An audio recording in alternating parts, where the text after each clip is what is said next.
Salam sejahtera bagi kita sekalian. Assalamualaikum warahmatullahi wabarakatuh.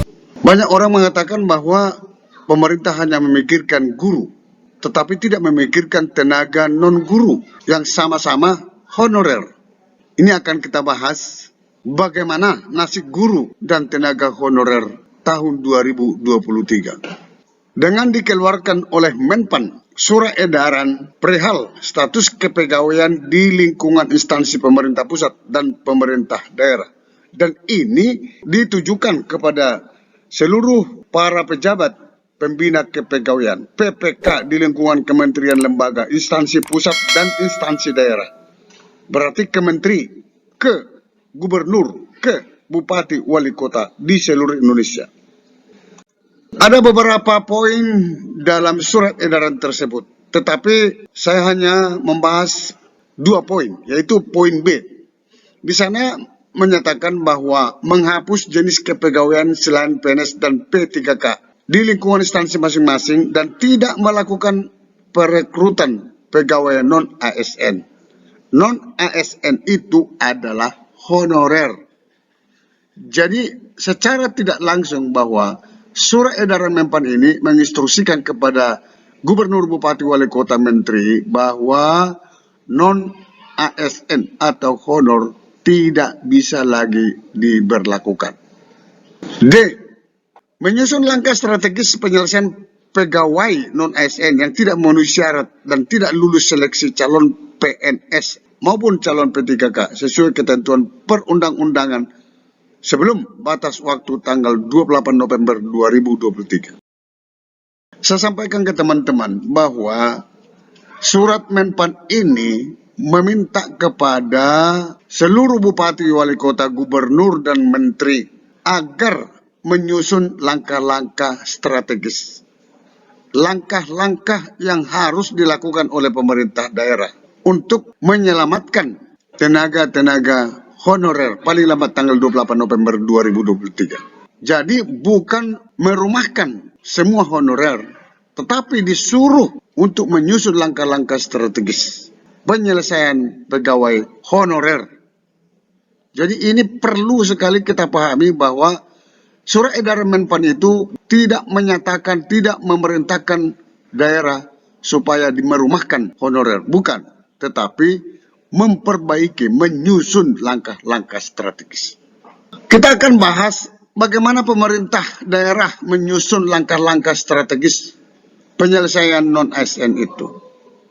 Dikatakan di poin tersebut, pemerintah, bukan hanya pemerintah daerah, tetapi juga pemerintah pusat. Namanya pemerintah agar menyusun langkah-langkah strategis penyelesaian honorer ataupun non-ASN.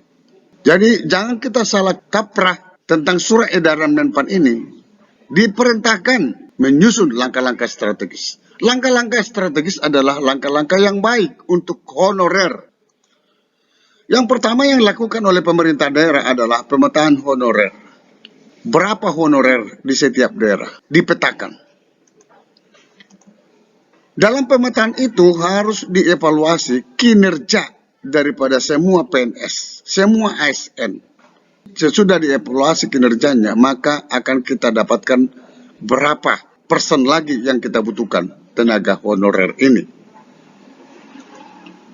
Baru kebutuhan ASN harus kita hitung kebutuhan ASN sesudah kita evaluasi kinerjanya. Karena ini nanti kebutuhan ASN ini akan membuka formasi-formasi ASN. Langkah kedua adalah pemerintah daerah ataupun pemerintah pusat harus saling berkoordinasi untuk kementerian lembaga. Paling tidak, pemerintah daerah harus berdiskusi, berkoordinasi, berkonsultasi dengan BKN. Dengan Menpan RB, tidak boleh sendiri diselesaikan oleh pemerintah daerah. Ketiga, alternatif solusi. Apa alternatif solusi yang harus dilakukan oleh pemerintah daerah, pemerintah pusat? Pengangkatan ASN itu salah satu solusi. Tetapi solusi yang paling penting lagi adalah bagaimana penyelamatan honorer. Jangan hanya guru Tetapi ada tenaga kesehatan, ada tenaga teknis, ada tenaga lain honorer yang sangat dibutuhkan oleh daerah untuk melayani masyarakat. Ini harus diselamatkan. Saya coba menjajaki media-media online. Siapa sih yang sudah peduli kepada surat edaran Menpan ini? Baca berita soloraya.com. Membuat judul, nasib masa depan guru dan tenaga honorer di tahun 2023 resmi dari hasil rapat BKN. Begini selengkapnya. Berita Solo, seluruh guru dan tenaga honorer di seluruh wilayah pasti sangat menantikan informasi perekrutan P3K tahun 2022. Bukan hanya guru, tetapi tenaga-tenaga honorer non-guru. Tenaga teknis di sekolah, tenaga kesehatan, tenaga di dinas-dinas lain. Barang Kepegawaian Daerah Provinsi Jawa Timur. Nah, ini BKD Provinsi Jawa Timur sangat proaktif.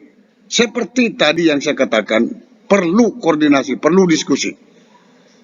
Barang BKD Daerah Provinsi Jawa Timur menggelar berbagai diskusi antar lembaga. Nah, ini diskusi koordinasi untuk mendapatkan solusi bagi nasib tenaga honorer, termasuk guru honorer. Jadi di sini bukan hanya guru, tetapi tenaga honorer. Banyak tenaga honorer yang saya sampaikan sebelumnya. Jadi salah satu upaya adalah mengaitkan kerjasama dengan BKN dan Kemenpan RB untuk menjembatani aspirasi tenaga honorer maupun instansi pemerintah. BKD Provinsi Jawa Timur sangat bagus sekali melakukan diskusi dengan BKN dan Kemenpan RB dalam diskusi resmi, sehingga ini menjadi suatu perkembangan bukti-bukti bahwa BKD Provinsi Jawa Timur sangat peduli terhadap tenaga honorer. Ini sudah dibuat upaya-upaya. Inilah langkah-langkah yang strategis yang disampaikan di dalam surat Menpan tersebut. Di dalam rapat koordinasi penyusunan kebutuhan ASN tahun 2022 dilaksanakan pada tanggal 27 Juni 2022 di Surabaya. BKD Provinsi telah membahas nasib daripada tenaga honorer. Deputi Bidang Pembinaan Manajemen Kepegawaian BKN Haryono Dwi Putranto menjelaskan bahwa instansi pusat maupun daerah saat ini sedang serius menangani nasib tenaga honorer. Inilah yang kita banggakan kepada BKN. Sudah banyak gejolak-gejolak, sudah banyak demo-demo honorarium ke pemerintah daerah, dan ini harus diseriusi oleh pemerintah pusat, dalam hal ini BKD Menpan RB. Bagaimana nasib tenaga honorer? Tidak bisa cuci tangan pemerintah pusat. Oh, ini daerah yang merekrut. Oh, kementerian lembaga yang merekrut. Karena mereka butuh, makanya direkrut. Jadi tidak bisa dibiarkan sendirian pemerintah daerah untuk menyelesaikan ini. Harus ikut pemerintah pusat. Haryono juga menerangkan tenaga honorer memang memiliki peran besar selama ini. Ini pengakuan Bapak Haryono ini adalah suatu kebanggaan bagi tenaga honorer. Beliau menyampaikan, mengakui bahwa peran daripada tenaga honorer tersebut dalam pelayanan di pemerintahan sangat besar. Maka regulasi tenaga honorer harus diberikan solusi terbaik. Sangat bagus sekali dan sangat positif. Asisten Deputi Perencanaan Jabatan dan Pengadaan SDM Aparatur Kemenpan RB, Aba Subagja, menerangkan bahwa sistem dan birokrasi daerah akan mampu memberikan kesempatan bagi semua yang mengabdi pada negara.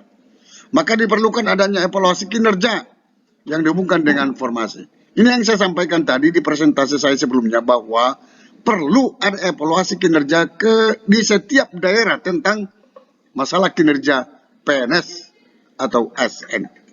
Sehingga berapa pegawai lagi yang dibutuhkan. Sampai ketemu pada video berikutnya di channel ini. Jangan lupa dukung terus channel ini dengan cara klik subscribe, like, dan loncengnya.